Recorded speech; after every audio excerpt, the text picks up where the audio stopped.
va a ser diferente. En honor al tiempo, si les parece, Ya. vamos a comenzar. Estamos. Muy buenas tardes a todos. Mi nombre es Mari Carmen Gallastegui, soy subdirectora de Comunicaciones y Vinculación con el Medio de la Escuela de Administración.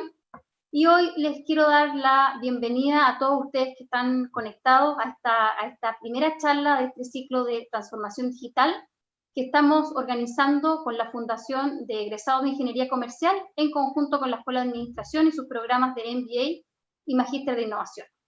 Este va a ser un ciclo de 6 charlas que va a abordar diferentes temáticas de todo lo que es la transformación digital.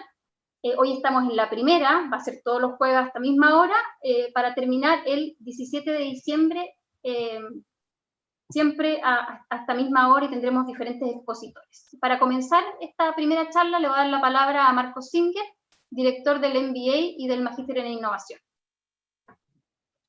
Bueno, bienvenidos a todos, me alegra mucho, hay mucha gente para este horario.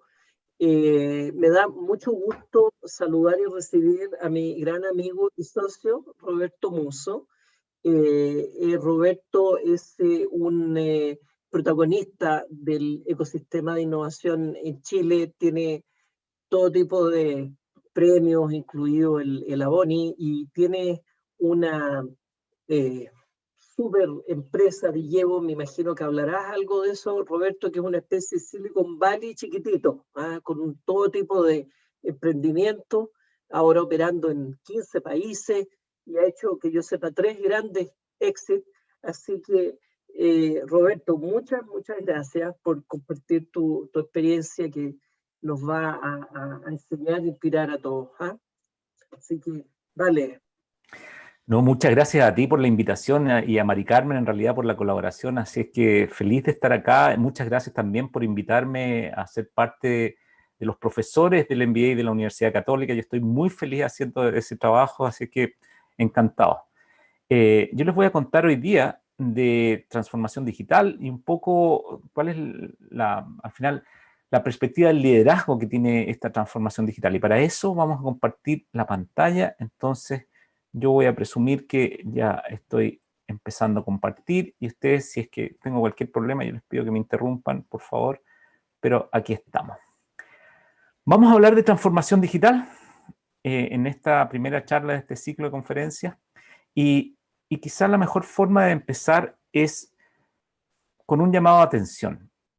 Hace muy poquito, hace un poco más de 2 meses, una organización que se llama OpenAI, que dirigen los sospechosos de siempre, Elon Musk, Peter Thiel o Sam Altman, que es de Y Combinator, liberó un modelo de inteligencia artificial que se llama GPT-3, que es capaz de aprender lenguaje humano, en inglés naturalmente, y comunicarse con los humanos respecto de cualquier cosa que uno quiera conversar con él. O sea, GPT-3 es la nueva frontera en la comunicación entre los humanos y los computadores. Y lo sorprendente es que es capaz de hablar sobre cualquier cosa, y es muy, muy interesante, muy avanzado, y la razón para eso es que está alimentada con todo el contenido de Internet. Es decir, la inteligencia artificial está evolucionando hoy, mientras nosotros estamos teniendo este diálogo y estas conversaciones en Chile, está evolucionando muchísimo. Ahora, esto es solo una muestra, porque lo que acaba de pasar en los últimos años es que la digitalización cambió la estructura completa de la economía. En particular, la conectividad redefinió la estructura de esta economía, porque las grandes empresas de antes, que estaban basadas en economías de escala, producto de que los costos de agencia finalmente eran mucho menores que los costos de transacción, es decir, el costo de hacer algo al interior de una empresa era menor, mucho menor que hacerlo afuera de la empresa, esa relación cambió, dado que la Internet llegó y la conectividad hizo que los costos de transacción se fueran a cero. Es decir, hoy día es mucho mejor crear valor a partir de colaborar a través de conectarse con terceras empresas en redes de pequeñas empresas, que hacerlo en base a grandes empresas, a las grandes empresas de antes. Y una de estas pequeñas empresas podría ser la nuestra. Por eso el emprendimiento está tan de moda, y en rigor no es una moda, es consecuencia del cambio tecnológico. Eso está pasando, o sea, el impacto de la digitalización en la estructura de la economía es muy importante. En Latinoamérica, esto acaba de suceder. Y esto es interesante de analizar, porque recién hace 5 o 6 años, a partir del año 2014-2015, los latinoamericanos como un todo, es decir, no solo las élites, sino que la base social de los latinoamericanos, tenemos acceso a conectividad a través de nuestros smartphones. Producto de la caída del precio del smartphone a menos de $50 y la caída del precio de la conectividad banda ancha, móvil, digital, todos estamos conectados a Internet. Bueno, eso ustedes probablemente lo saben, pero a lo mejor lo que sí es sorpresa es que es muy reciente, ¿cierto?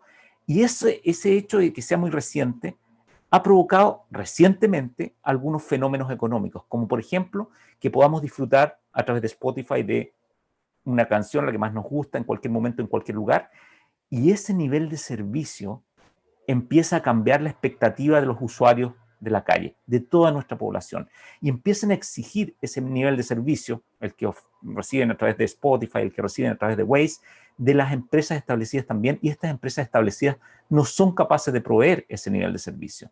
Entonces empieza a haber un gap de oportunidad muy apto para los emprendedores. Empieza a haber un problema de servicio en el nivel que la comunidad recién digitalizada espera. Si eso fuera poco, hoy día llegó la inteligencia artificial.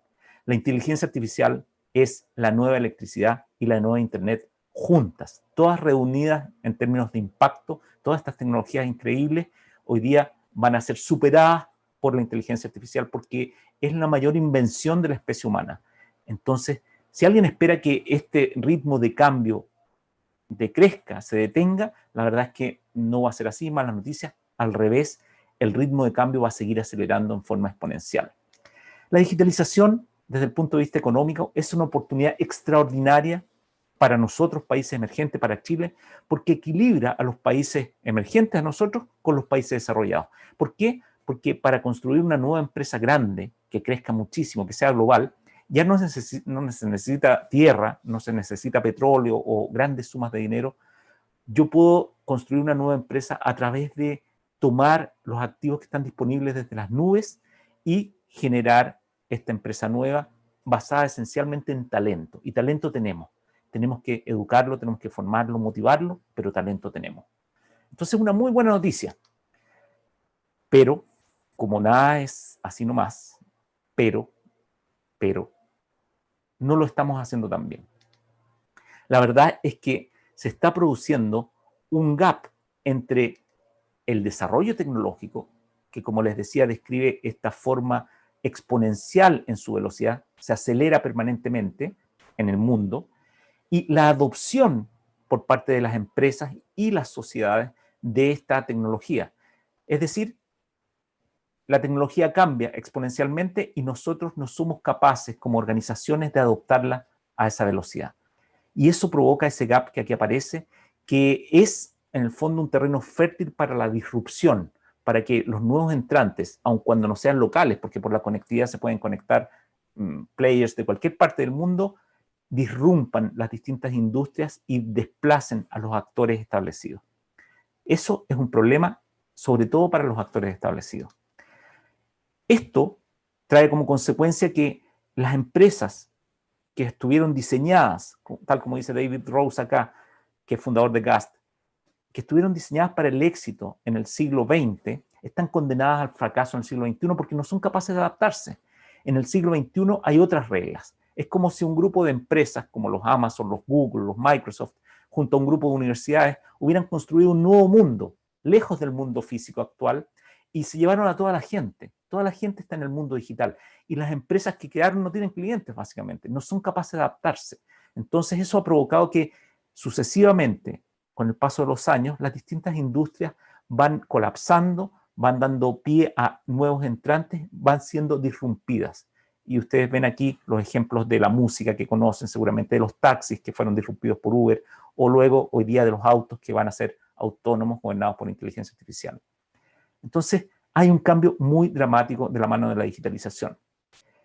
A nivel local, aquí hay un ejemplo que con cariño presento porque a mí me gusta Falabella, cómo hace las cosas, pero lamentablemente su naturaleza física original ha provocado que haya estado lento en la adaptación hacia la digitalización, si bien últimamente está haciendo un esfuerzo muy importante, pero su valor de mercado expresado acá, ha ido decayendo en los últimos años, desde esos $24.000 que aparecen ahí hasta alrededor de $10.000 millones de dólares. Millones de dólares, no $24.000.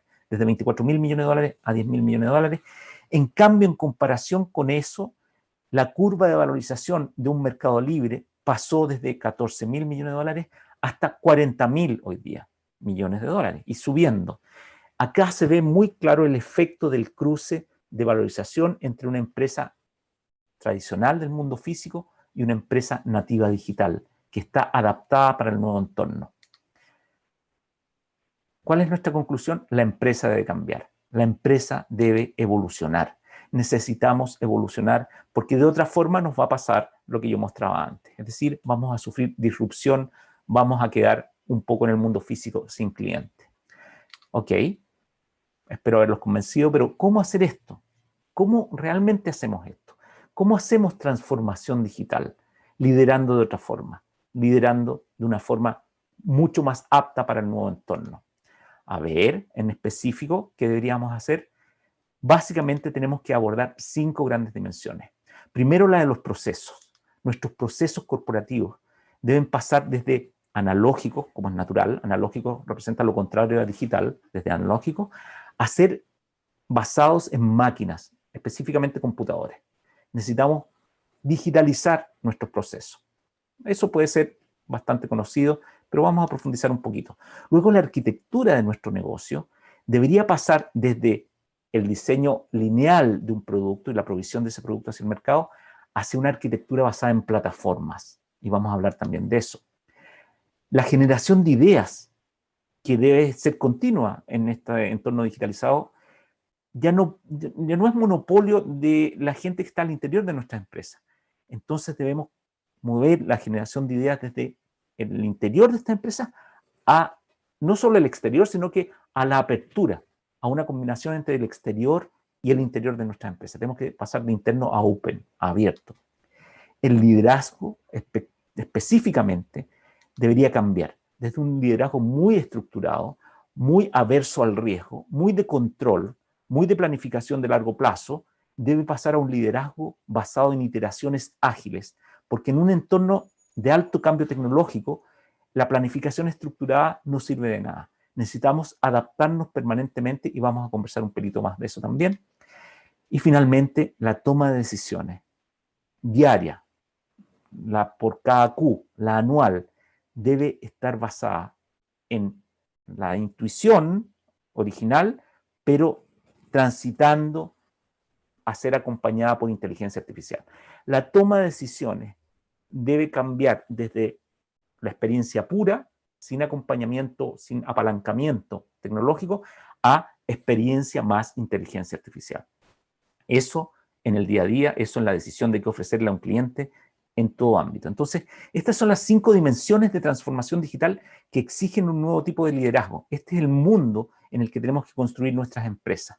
Esta es la materia que contamos, que pasamos, que enseñamos a los estudiantes del MBA en el curso de estrategia digital, entre otras cosas. Entonces, vamos a conversar un poquito de estas dimensiones.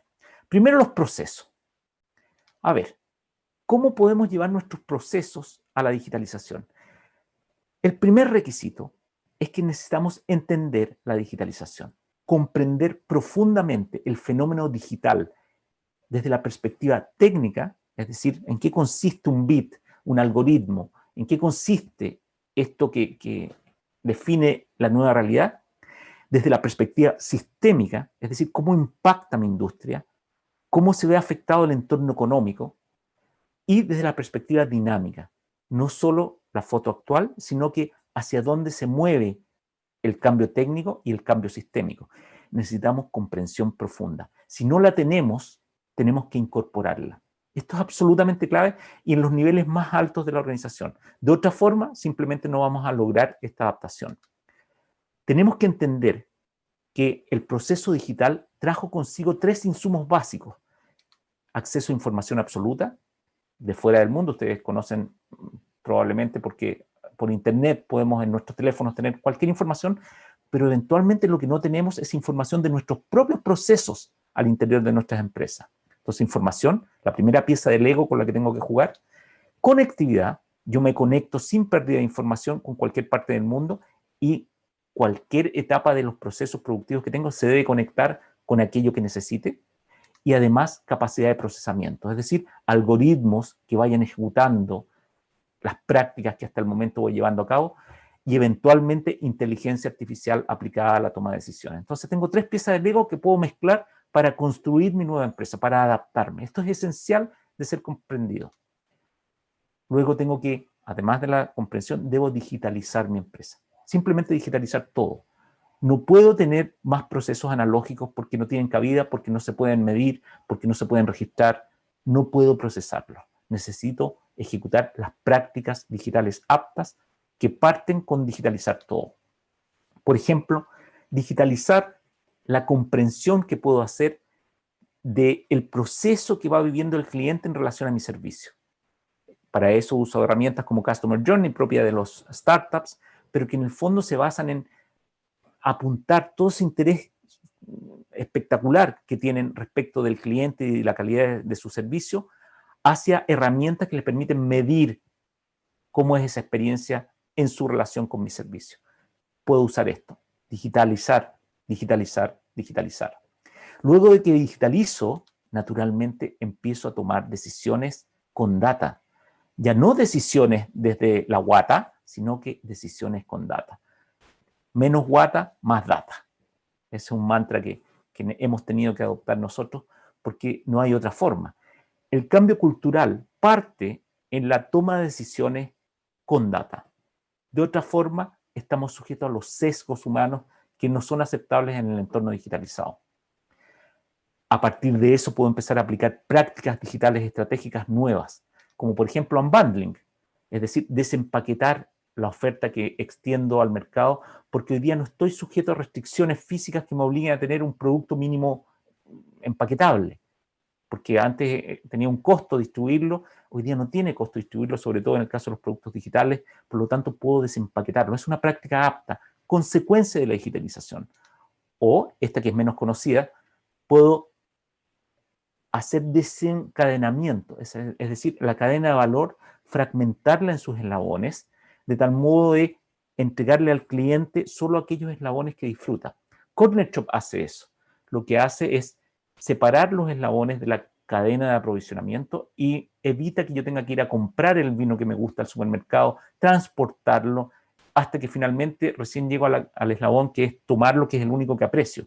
Y hace decoupling de esa cadena para proveerme el servicio respecto de los eslabones que son de poco valor para un usuario, un cliente. Puedo llevar a cabo estas prácticas digitales aptas como algunos ejemplos que les estoy mostrando y hay muchas otras. Por ejemplo, en extremo, como estoy muy enfocado en mi cliente y el cliente me está exigiendo esto que yo les decía, un nivel de servicio superior, puedo customizar mi servicio al perfil de ese cliente individualmente a través de parametrizarlo mediante inteligencia artificial. Solo lo puedo hacer si es que estoy digitalizado y si es que comprendo este proceso. Eso a nivel de proceso. A nivel de arquitectura, naturalmente tengo que hacer el cambio de producto a plataforma. Las plataformas, la verdad es que son el epítome del uso de la conectividad a nivel de modelos de negocio. Las mayores empresas del mundo son plataformas. Apple, Google, Microsoft son plataformas. Son digitales, pero al mismo tiempo son plataformas. Y estas empresas se caracterizan porque conectan activos inmovilizados con la demanda. Las comparamos con esencialmente las empresas tradicionales que operan como una tubería, como un pipeline, metiendo por una parte, por el lado izquierdo de esta lámina, en la parte de arriba, materiales que van transformando hasta producir el valor que distribuyen al cliente de alguna forma en una tubería. Eso es la empresa tradicional. En cambio, las empresas plataformas, las plataformas digitales sobre todo, dejan de hacer eso y simplemente conectan a productores que tienen activos inmovilizados que no están presentes en la economía con consumidores. Entonces las plataformas lo que hacen es trabajar respecto del vínculo entre ellos.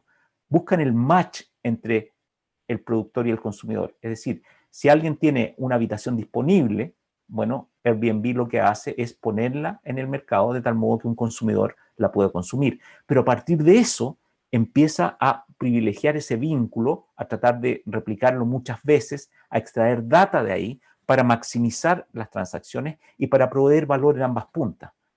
Entonces, la arquitectura de plataforma es absolutamente central de que sea replicada en alguna de las partes de nuestra empresa diseñada en el mundo físico. Pero estas plataformas requieren prácticas específicas. No solo hacer match, sino que crear valor hacia ambos lados. Por ejemplo, Airbnb, para que alguien pueda poner su habitación o su departamento disponible en el mercado, manda un fotógrafo para facilitar finalmente esa subida de ese departamento a esta plataforma. Entonces colabora. Uber permite que una persona que quiera manejar un Uber pueda acceder a un auto dándole crédito y así sucesivamente. Las plataformas tienen prácticas digitales específicas y la más importante de ellas es que capitalizan los efectos de red. Los efectos de red se producen cuando un sistema, por ejemplo, una de estas plataformas, va adquiriendo cada vez mayor valor mientras más gente lo use. Ese es un efecto de red. El ejemplo es WhatsApp. En la medida que va aumentando el volumen de usuarios de WhatsApp, es más atractivo para alguien que no lo está usando. Por lo tanto, el costo para WhatsApp de adquirir ese nuevo usuario, de capturarlo, se va reduciendo hasta llegar a cero, lo que la lleva a explotar. Este tipo de prácticas y estrategias las llevan a cabo las plataformas y necesitamos entenderlas y ponerlas en operación en nuestras propias empresas. Efectos de red. Podemos hablar en alguna otra oportunidad muchísimo de esto. Apple es un ejemplo fantástico, como es evidente, la empresa más valiosa del mundo, de plataforma, de efectos de red, de digitalización. Entonces miremos lo que hace Apple, porque en realidad no podría crecer sin actuar como plataforma, sin ejecutar explícitamente efectos de red. El tercer nivel de las ideas tiene que ver con lo siguiente. Ya la innovación no es tan innovación. La innovación es hoy día una obligación. Si antes, como muestra aquí el gráfico de la izquierda, innovar en el núcleo de la empresa me podía producir un beneficio marginal, hoy día, a la derecha, innovar en el núcleo de la empresa solo me deja igual. Quiero decir que es obligación estar innovando permanentemente. Ahora, comparado con eso, si yo no hago nada, como es la línea roja acá, básicamente voy a fracasar, porque necesito mantenerme al día respecto del cambio tecnológico. Voy a dejar de capturar clientes. Y lo que debo asegurar que estoy haciendo es generar nuevas fuentes de ingreso que eventualmente podrían no estar en el núcleo de mi empresa. Podrían estar en lo que los expertos llaman el edge, en la periferia de mi empresa. Nuevas fuentes de ingreso que no necesariamente tengan que ver con el núcleo de negocios que tenía hasta ahora. Es decir, en simple, estoy obligado a innovar permanentemente. ¿Cómo hacer esto? Ya no puedo depender de que las ideas para innovar salgan de mi organización. Con 100% de probabilidad, las personas más inteligentes del mundo no están al interior de mi organización, porque tendría que competir contra 7.000 millones de personas. Probablemente están fuera. Entonces tengo que abrir las fronteras de mi empresa, de mi organización, para que terceras personas puedan colaborar con las personas que están adentro de mi organización, que se junten estos talentos y surjan las innovaciones de su diversidad, de sus diferentes perspectivas, de su colaboración. Si estas no son personas y son empresas, mejor. Si son startups, aún mejor. Si son universidades, aún mejor.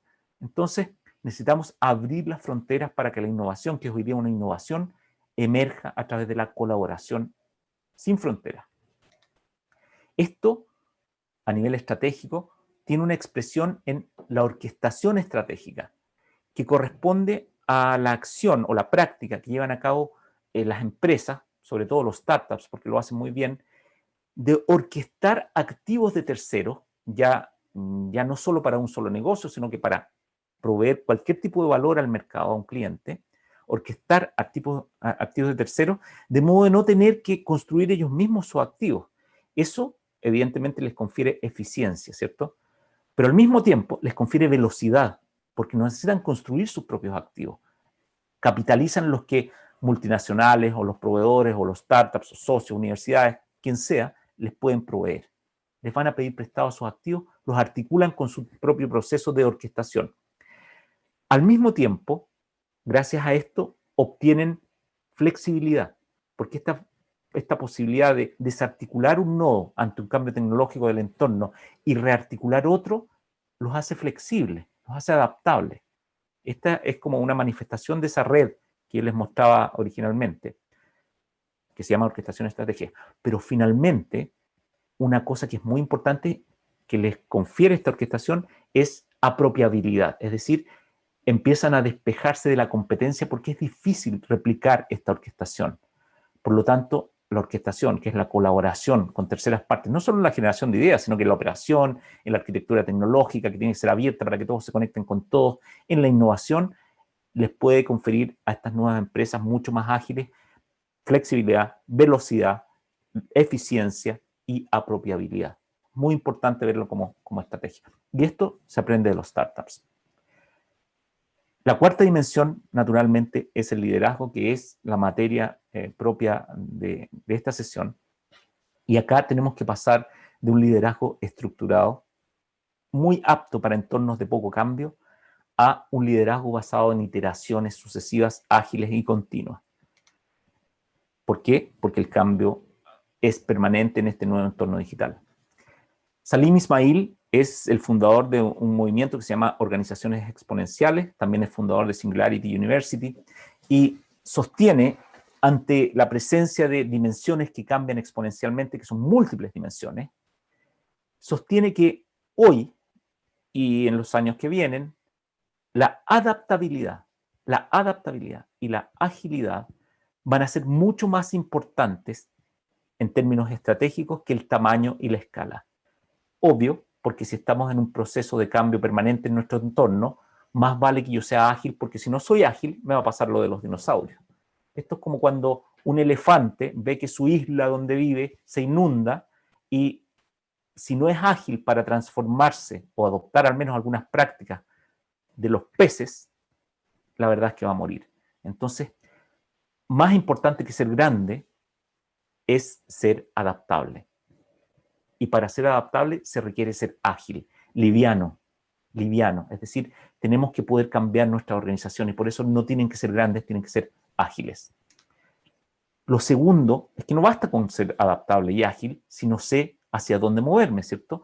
Pero ¿cómo saber hacia dónde moverme? Hoy día nadie sabe hacia dónde hay que moverse. Lo único que sirve es llevar a cabo procesos iterativos de adaptación sucesiva, tal como dice Eric Schmidt de Google. Eric Schmidt es el presidente de Google y dice, cuando le preguntaron cuál es la estrategia básica que debería llevar a cabo una empresa hoy día, responde, la estrategia básica de los nativos digitales, de los startups nativos digitales, es un proceso acelerado de iteración continua. Y esto es muy profundo a nivel estratégico, porque si lo entendemos bien, lo que está proponiendo es que una empresa debe permanentemente estar haciendo pruebas respecto de nuevas ideas, respecto de nuevos productos, nuevos modelos de negocio, medición de esas pruebas en el mercado, es decir, cómo le va a eso que yo estoy proponiéndole, y aprendizaje respecto de cómo me vaya. Pero rápidamente iterar, y eso en forma permanente y múltiple, es decir, tengo que acelerar la iteración sucesiva, y esto es la única forma de adaptarse a un cambio permanente, rápido, muy acelerado, y que no sabemos en qué dirección va. Absolutamente central, y este es el cambio de liderazgo que tenemos que hacer. Ahora, no es tan extraño que él proponga esto, porque esto es la base que hizo famosa Eric Rice. Eric Rice fue el escritor de Lean Startup, cuando propuso una estrategia para que los startups tuvieran éxito a través del modelo Lean, que efectivamente consiste en prueba, medición y aprendizaje. Y eso representa el círculo en la tapa de este libro de Lean Startup, que es fundacional en estrategia de startup, entendiendo startup como nativos digitales. Él dice, el que aprende de su entorno, el que aprende primero gana. Y es natural porque como no sabemos cómo está el entorno, no sabemos cuáles son sus características, necesitamos adaptarnos rápido y la única forma de hacerlo es a través de este ciclo iterativo de adaptación permanente. Finalmente, cómo tomar las decisiones. Y esto, francamente, lo tuve que agregar hace poco tiempo, así es que mis alumnos se podrán sorprender de esto, si es que hay alguno por acá, pero esto tuve que agregarlo porque la llegada de inteligencia artificial nos obliga a la adopción del mecanismo tecnológico más avanzado que ha desarrollado la especie humana para apoyar la toma de decisiones. Entonces, ¿cómo hacemos esto? Primero, ¿para qué lo hacemos? O sea, ¿por qué me interesa a mí usar inteligencia artificial? Si estoy tan bien así como estoy, además es enredado, que estos algoritmos, modelos y cosas matemáticas, ¿para qué voy a hacer esto? Porque los humanos tenemos muchos límites en la administración de una empresa. Y esos límites se los transferimos a esta organización. Puede ser una empresa, una organización de cualquier tipo, puede ser un gobierno. Tenemos límites en el manejo de la complejidad. Nosotros probablemente podemos manejar el dato del clima de mañana, pero si son 5 días y 5 climas se nos complica. Y si son 1000 variables, se nos complica muchísimo. Por lo tanto, no puedo manejar millones de clientes simultáneamente con todas sus variables. Nosotros en Digeo, una organización que hoy día está enfocada en inteligencia artificial, manejamos alrededor de 500 variables por cada uno de los millones de clientes a los que accedemos a través de los teléfonos móviles. Entonces es imposible manejar esa complejidad. Por lo tanto, necesitamos apoyarnos en inteligencia artificial. La escala también nos cuesta manejarla. Por eso existe el término escala humana, porque escala humana es algo conocido, manejable. Pero cuando estamos hablando de muchos millones de clientes, muchas operaciones, en Digeo hoy día nosotros hacemos unas 10 millones de transacciones al día. Cuando hablamos de esas escalas, simplemente no podemos tomar decisiones sujetas a humanos, aun cuando sean clusterizadas, aun cuando sean manejadas de la forma en que estamos habituados. Necesitamos inteligencia artificial. Y además, como hemos visto, nos cuesta mucho adaptarnos al cambio porque nuestra evolución nos ha llevado a ser bien estables, a estar bien cómodos en el mundo físico. Por lo tanto, este cambio acelerado no nos queda bien, no lo llevamos bien, pero la inteligencia artificial sí. Entonces necesitamos lograr esto. Les voy a dar un solo ejemplo para reflejar uno solo de estos conceptos, y es la paradoja de Polanyi.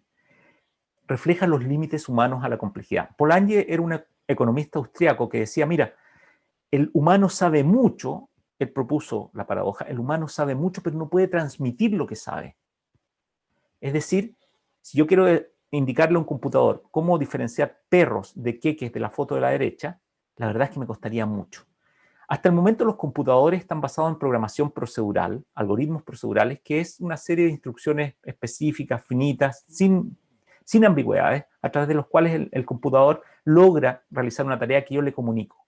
Pero como a los humanos nos cuesta manejar las complejidades, me cuesta mucho transmitirle esta forma de resolver el problema a un computador.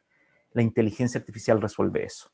La inteligencia artificial no requiere que yo le explique cómo resolverlo, sino que aprende de los ejemplos, de cada uno de los ejemplos. La voy entrenando. Y a través de instruirle cuál es la función objetiva, optimizar, es capaz de separar las fotos adecuadamente. Entonces, aquí hay un ejemplo de nuestras limitaciones y cómo la inteligencia artificial nos ayuda. La escalabilidad puede ser un ejemplo también, porque nosotros somos lentos en todo orden de cosas, no sabemos manejar altas velocidades en la comunicación con otros humanos, por ejemplo, los computadores sí, nuestra memoria es frágil, tenemos muchísimos sesgos, como aparece en este cuadro de la derecha. En el fondo, somos demasiado limitados. Y por supuesto, no queremos que todo cambie rápido, queremos mantener todo tal como está porque nos ha ido bien, ¿cierto? No somos capaces de cambiar y esto da origen a ese cuadro que ya les mostré. Ok, podemos estar de acuerdo en que necesitamos adoptar inteligencia artificial, pero ¿cómo hacerlo? ¿Qué es lo que tengo que hacer para adoptar inteligencia artificial? ¿Dónde ponerla? Porque esta es una tecnología muy reciente y recién estamos expuestos a las primeras prácticas de implementación de inteligencia artificial en el mundo de los negocios. Hasta el momento sabemos mucho de conectividad, mucho de manejo de información, pero poco de aplicación de inteligencia artificial. Y hay algunas ideas que podrían servir. Por ejemplo, lo que hizo la industria eléctrica, al revés, lo que hizo la industria completa cuando llegó la electricidad. La industria, las fábricas, a principios del siglo XX, cuando llegó la electricidad, algunos dueños de fábricas dijeron, mira, no, estoy súper bien, mejor llévate tu invento, niño, porque no la necesito. Esos fueron los primeros en quebrar, por supuesto. No fueron capaces de adecuarse.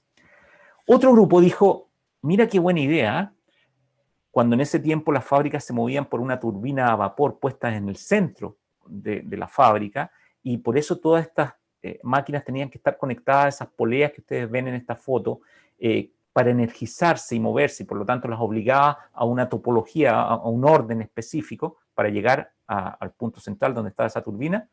Esos segundos dueños de fábrica dijeron, mira, reemplaza mi turbinita porque en realidad tu electricidad es más limpia y así yo energizo todas mis máquinas. Esos fueron los segundos en quebrar. Hubo un tercer grupo, en cambio, que dijo, mira qué buena idea, es decir, tu electricidad puede energizar cada una de las máquinas. Sí, por lo tanto yo no estoy ahora obligado a tenerlas en esta forma, en esta posición, en esta topología. Podría yo ordenarlas como quiera. Correcto. Uno de esos fue Ford. Y dijo, las voy a ordenar de tal modo que la producción de autos sea lo más eficiente posible. Y esos fueron los que triunfaron. En el fondo, lo que hicieron fue adoptar prácticas complementarias aptas a la nueva tecnología de propósito general. Pero eso es un concepto muy estratégico que debe ser muy comprendido. Y esos finalmente nos están mostrando la luz, esos antiguos adoptadores de prácticas aptas respecto de tecnologías de propósito general, nos dan la luz de qué hacer en inteligencia artificial. Necesitamos integrar inteligencia artificial para ponerla en el motor de nuestras empresas, en el motor de nuestras organizaciones, en el núcleo. Eso quiero decir, tenemos que ponerla en el núcleo de nuestra organización sin temor, sin timideces, no en la periferia de nuestra organización, en el núcleo de nuestra organización, a través de la adopción de prácticas complementarias clave.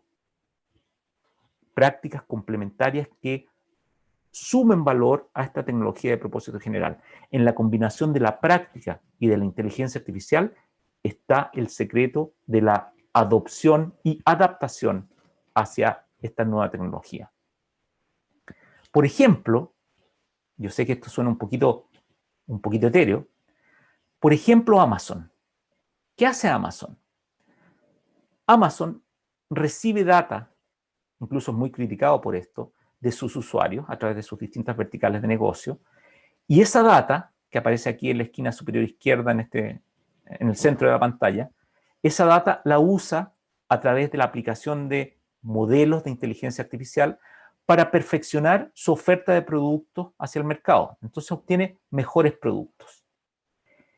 Al obtener mejores productos, atrae a más clientes, porque el producto es mejor, naturalmente, tiene una mejor oferta, y como tiene más clientes, estos nuevos clientes le contribuyen con mayor volumen de datos, más data, lo que a su vez le permite perfeccionar este producto en un círculo virtuoso irremontable para un competidor.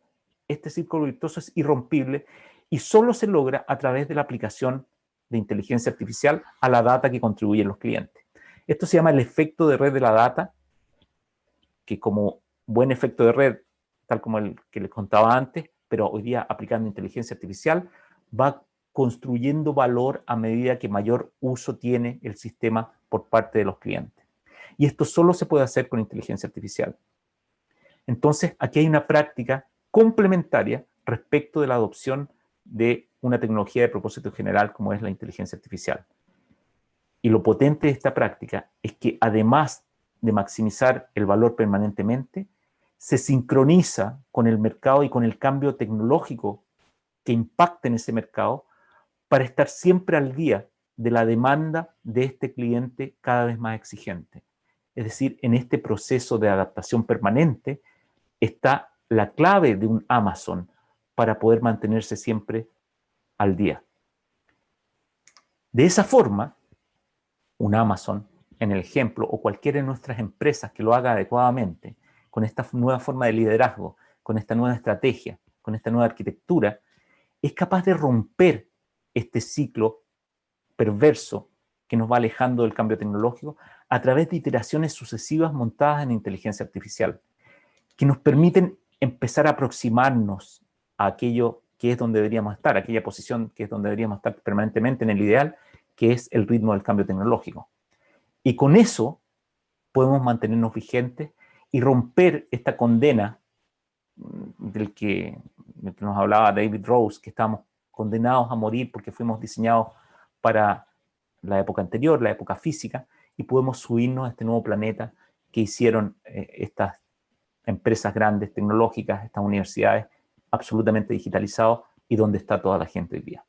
Pero, de nuevo siempre hay un pero, necesitamos acelerar. Esto no podemos dejarlo para mañana, ni para el próximo año, ni para los próximos 3 años, porque la curva tecnológica nos va a dejar de lado. Necesitamos hacerlo ahora. Necesitamos adoptar tecnología digital, transformación digital, inteligencia artificial ahora. No podemos esperar.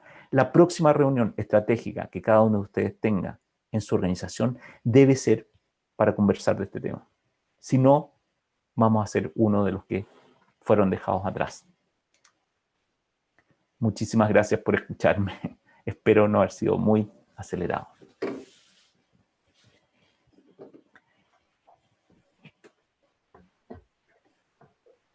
Marco, vuelvo contigo. Muchas gracias, Roberto.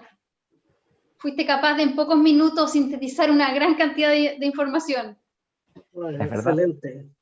Muy, muy interesante, Roberto. Sí, y como yo le contaba a los que estaban, porque ha llegado mucha gente nueva, Roberto esto realmente lo está haciendo día a día, ¿eh? Así que tomamos preguntas. Tú lo administras, Mari Carmen, ¿no? Sí, Marco. A ver, hemos ido recibiendo varias preguntas. Lo que hemos hecho, algunas las hemos ido agrupando y otras las puedo decir también con el nombre de la persona que la realizó.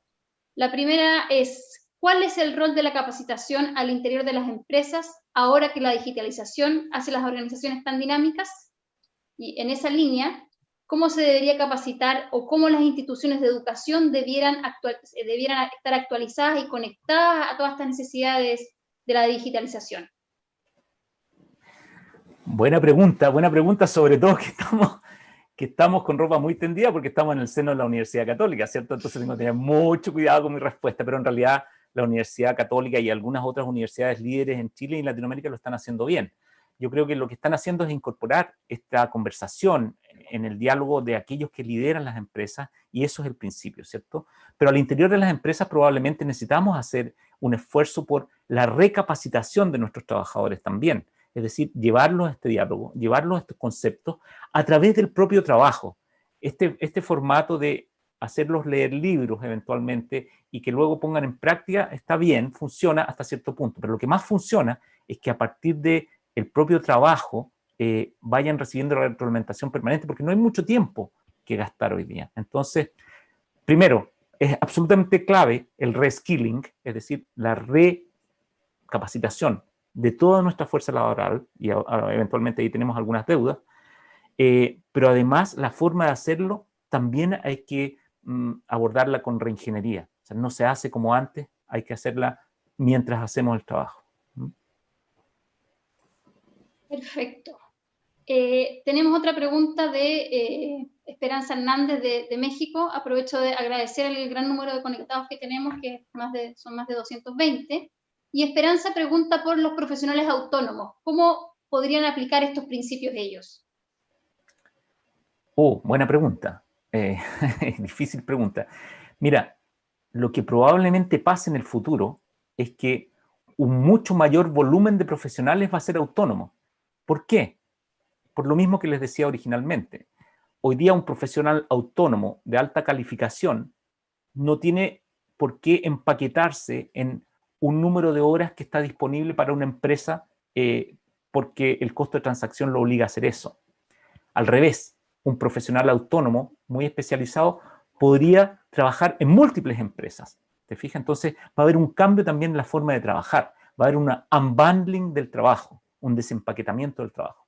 Pero el autónomo, el profesional, el freelancer, tiene que prepararse para eso y tiene que conectarse con todas las puntas que le permitan a él ponerse en el mercado de esa forma. O sea, primero tiene que tener la capacitación en digital, tiene que tener la mirada estratégica, la comprensión técnica, sistémica y dinámica, que yo les contaba de este fenómeno, y la especialización en su vertical. Probablemente, en el mediano plazo, todas las empresas van a ser digitales. O sea, eso no hay ninguna duda. Airbnb es una empresa digital que opera alojamiento, Uber es una empresa digital que opera movilidad, Cornershop es una empresa digital que opera delivery, y así pueden seguir ustedes con análisis. Entonces, alguien no digital no va a tener cabida en nuestra nueva economía.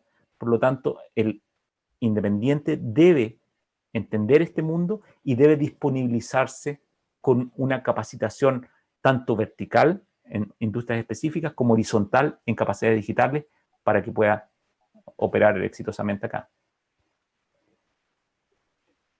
A ver, en otra línea, ¿qué países que sean similares a Chile podrías decir tú que lo están haciendo bien?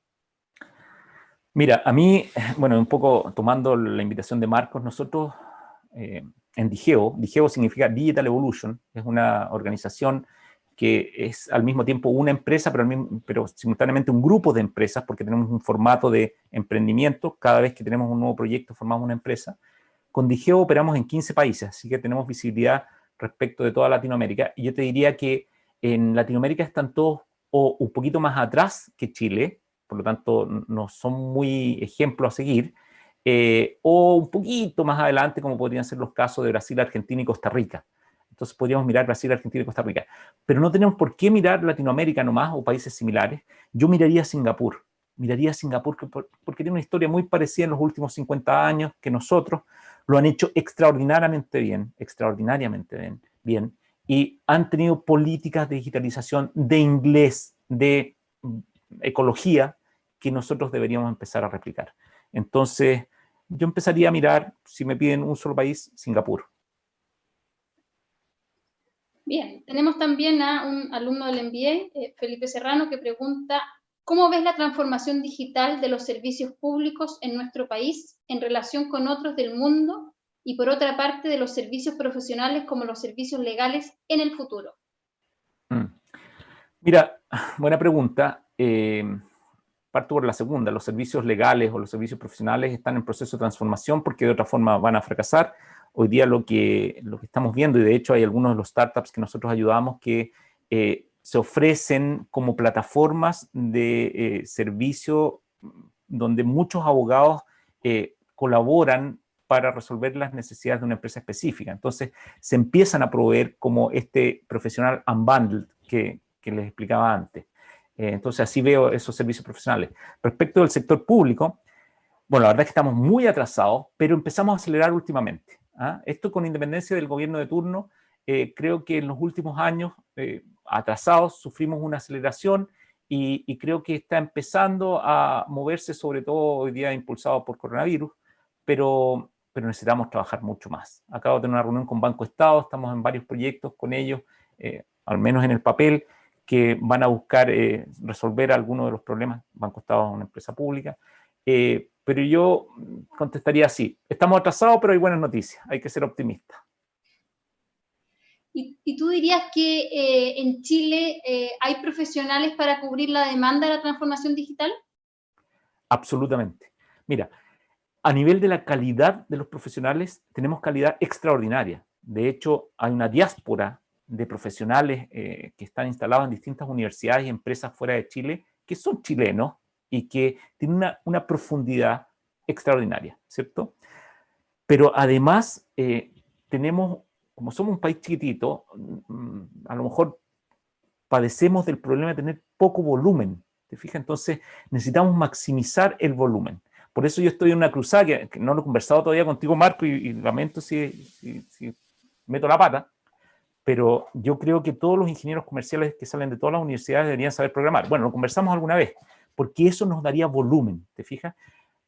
La persona que más nos cuesta contratar a nosotros, y que creo que tiene la mayor posibilidad de éxito en el futuro, es alguien que sepa de negocios y de tecnología. Necesitamos que sepan de tecnología y de negocio. Hoy día los ingenieros comerciales que están saliendo de las universidades saben de negocio. Bien, saben harto de negocio, pero necesitan aprender a programar. ¿Y por qué aprender a programar? Por el mindset que eso te da. Entonces, mi cruzada personal es que todas las ingenierías comerciales de Chile salgan aprendiendo a programar. 5.000 ingenieros comerciales al año. ver, tenemos también a Constanza Arriagada, que nos dice, ¿cuál crees que es el rol del cambio climático y las empresas sustentables en esta estrategia de transformación digital? Y si se debe modificar el modelo de negocios de la organización. Oh, difícil pregunta. Buena pregunta, tiene múltiples dimensiones. Pero bueno, como todos ustedes saben, probablemente ya una empresa que está basada en generar valor para sus accionistas está obsoleta, ¿cierto? De hecho, no solo la teoría, sino que ya un conjunto importante de CEOs de empresas globales declararon que iban a agregar a ese objetivo de generar valor para el accionista el objetivo ecológico y el objetivo social. A lo mejor en Chile estamos un poco atrasados en eso, pero estamos abordándolo. Entonces, los tres son objetivos, el triple bottom line, ¿cierto? El triple impacto que tenemos que tener en nuestra empresa. Ahora, esos tres objetivos deben ser abordados desde la nueva estrategia, la estrategia digitalizada. O sea, no se puede abordar uno de los objetivos, que es solo el económico desde lo digital, y lo otro dejarlo analógico. No tiene ningún sentido, ¿cierto? Entonces, así se vinculan ambos. Es decir, ecología, social y economía son objetivos que deben ser abordados a través de instrumental digitalizado y de las nuevas estrategias. Oye, Roberto, haciendo un poco mención al comentario anterior, aquí me comentan por interno que Ingeniería Comercial de la Universidad Católica sí tiene cursos de programación. Líderes, entonces son líderes. Sí, son líderes, pero tienen que tomarlo. No tienen que ser opcionales, no tienen que ser opcionales, tienen que ser obligatorios. Obligatorios. Ya, a ver, está también Jaime Bustamante. ¿Cuál es tu opinión acerca del desafío en el mercado industrial, incluso en la industria manufacturera en Chile? Da como ejemplo fundiciones, metalúrgica, etcétera. A ver, no entendí mucho la pregunta, si me la puedes interpretar. ¿Respecto de qué? Del mercado industrial en Chile, relacionado con la transformación digital, y hace precisamente alusión a lo que son las fundiciones, la metalurgia. Perfecto, perfecto, ahora lo entiendo perfecto. Mira, en general, todos los procesos industriales, que uno podría decir son esencialmente físicos, ¿cierto?, están siendo impactados de una forma extraordinaria por la digitalización. ¿Pero en qué forma? En la forma de robotización. Es decir, sensores respecto del proceso de transformación del insumo hasta que llega al producto final y actuación a través de robotización. Eso está pasando en los países desarrollados y la ventaja de hacer eso, bueno, como es evidente en el uso de los robots, y es que pueden operar 7x24 sin detención, pero además pueden ser modificados dinámicamente en función de optimizar el proceso en su costo y en función de mejorar el producto permanentemente. O sea, estos ciclos de adaptación permanente son mucho mejor albergados en una fábrica que está robotizada y sensorizada que en una que está manejada por humanos, lamentablemente. Ahora, el óptimo es cuando colabora un proceso digitalizado, robotizado, como ustedes quieran, y humanos que tienen la sensibilidad de aportar aquellos que una máquina no puede aportar. Entonces hay que buscar esa combinación. Pero el impacto en los procesos industriales va a ser igual, incluso mayor, que en los procesos netos digitales. Perfecto. Hay una pregunta de un alumno del MBA que hace un poco relación con la pregunta anterior o el comentario anterior de cómo la programación tiene que estar dentro de los ramos de ingeniería comercial o de posgrado, y pregunta de que aquellos que tienen más de 40 y ya estudiaron ingeniería comercial cuando no había ramos de programación, ¿deben estudiarlo ahora? Yo, si tengo que contestar sí o no, diría sí, rotundamente, ¿te fijas? Ahora, aprender a programar no solo es fácil, sino que es súper entretenido, es como jugar un juego. Así es que los invito a programar, está lleno de tutoriales, es gratis en todas partes en realidad. Pueden hacerlo, incluso certificarse.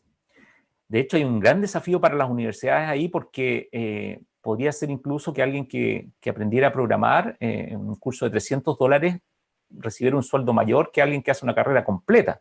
Entonces, quiero decirles que es fácil y yo definitivamente lo haría. Pero el hacerlo para un ingeniero comercial tiene el objetivo de entender el mindset de la programación, entender la digitalización, entender que es un byte. ¿Te fijas? Si tú no tienes esa comprensión, es difícil manejar el nuevo mundo al final. Entonces, definitivamente sí. La buena noticia, para ser optimista de nuevo, es que acaba de salir un par de estudios en Estados Unidos que señalan que los emprendedores digitales exitosos tienen en gran proporción más de 40 años respecto de esa pregunta. O sea, no son los jóvenes de 20 años los que están llevándola, sino que son aquellos que tienen experiencia, aquellos que tienen conocimiento de estrategia, aquellos que logran hacerlo, que son serios. Te fijas que tienen más de 40 años. Entonces, probablemente en Latinoamérica va a ser igual, o un poquito más viejitos también, pero necesitamos digitalización. Hay otra persona acá, Felipe Sandoval, que lo quiere conectar un poquito más con la actualidad y pregunta, ¿habría algún artículo en la nueva Constitución que tú sumarías relacionado 100%. a la transformación? Sí, la otra vez dije en una charla también que el acceso a la conectividad digital debería ser un derecho, y yo creo que debería ser un derecho. Y alguien me corrigió y me dijo, no, ya es un derecho en Chile, pero yo no sé, porque no he leído esa cláusula, al menos no sé cómo se llama en la Constitución, ese punto, donde sea tan claro que es un derecho que cualquiera pueda ir a exigirlo. O sea, los niños que están estudiando hoy día, que no tienen acceso a la conectividad, no pueden estudiar, simplemente. Y eso debería ser un derecho. Entonces, yo partiría por la infraestructura. Nosotros acabamos de hacer en Digeo un estudio para diseñar la estrategia y el roadmap de Smart Cities para todo el territorio nacional, de los 16 regiones.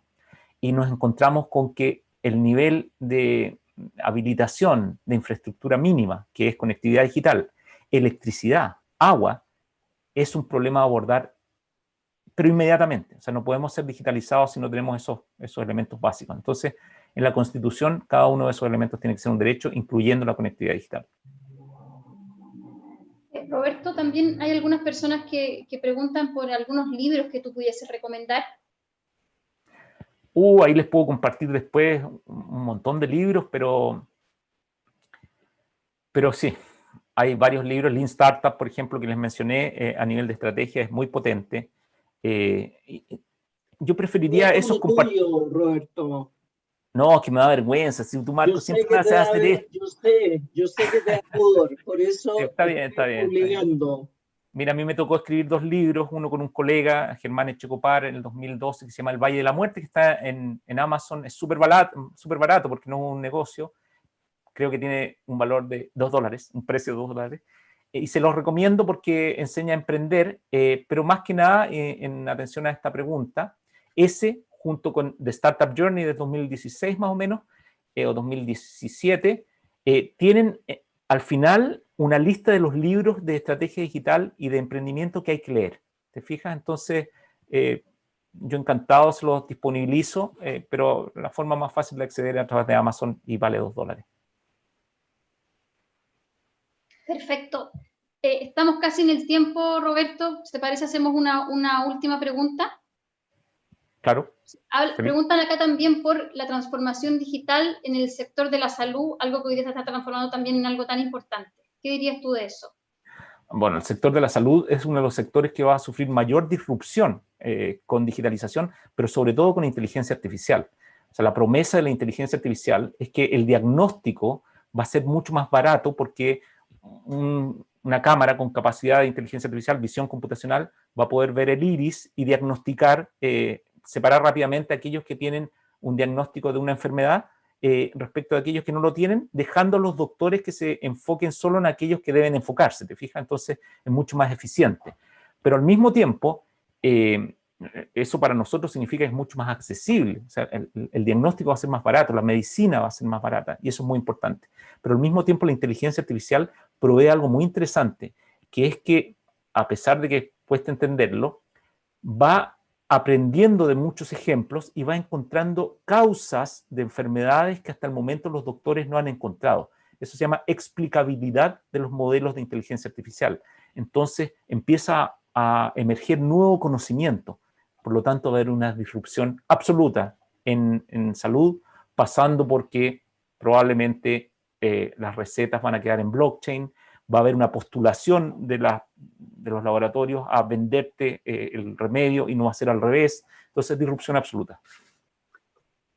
Mari Carmen, yo creo que ya estamos en la hora, no queremos abusar más. Yo quiero reiterar nuestro agradecimiento y admiración por Roberto, su carrera, lo que aporta a la Universidad Católica, los programas que participa en el MBA, participa en el Magíster en Innovación, Esos dos programas están aquí. También está, me comentan PYME UC. Hay muchos invitados de PYME y de ahí parece que salieron algunas preguntas. Así que eso, yo los que te invito para continuar en este ciclo que estamos preparando de transformación. Próxima semana es esto, ¿no, Mari Carmen? Próximo jueves, hasta misma hora, vamos a hablar sobre el nuevo ADN organizacional y vamos a estar con Marcos Moscoa, graduado del MBA. Sí, así que, bueno, me toca cerrar, Roberto. No sé si quieres un saludo y con eso estamos. No, agradecerle a ti, por supuesto, a Mari Carmen, al MBA y a todo el equipo de allá, que es fantástico, y a todos los que nos escucharon, porque la verdad es que la motivación para hacer estas charlas es responder a la obligación que tenemos de llevar a Chile a ser desarrollado. Y no vamos a poder hacer eso sin digitalización. Entonces, más que agradecer, es dejarles un encargo. Necesitamos movernos, necesitamos acelerar hoy. Entonces, por favor, dennos una mano con eso. Lo que está haciendo Marcos en el MBA está en la línea correcta, así es que vamos juntos a lograrlo. Muy bien, pues, entonces, estamos a todos, muchas gracias y esperamos verlos entonces el próximo jueves. Muchas gracias, Roberto. Gracias a ustedes. Chao.